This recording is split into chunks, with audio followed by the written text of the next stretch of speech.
Boris Johnson could blink at the last minute but present it as a win as post-Brexit trade talks between the UK and EU threatened to collapse that could result in a disastrous no-deal scenario for both sides, political experts have warned. The UK and European Union began negotiations on the future relationship in March after Boris Johnson delivered on his promise to get Brexit done on January 31. But talks have quickly fallen apart, with London and Brussels trading crushing blows and brutal insults over their negotiating stances and demands for certain elements in any post-Brexit agreement. Key areas such as the level playing field, state aid, tax and access to the single market all still remain unresolved, with no solution in sight. Pressure has intensified, with the Prime Minister and his UK negotiating team continuing to insist a post-Brexit trade deal with the EU must be signed before the end of the transition period on December 31, 2020.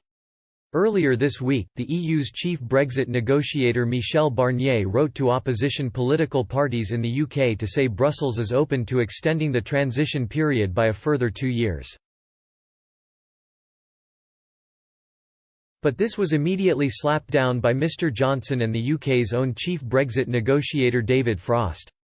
A group of Remain ministers, led by Liberal Democrat acting co-leader Sir Ed Davey, are also trying to squeeze a bill through Parliament in a last-ditch and desperate attempt to delay Brexit by up to 2 years.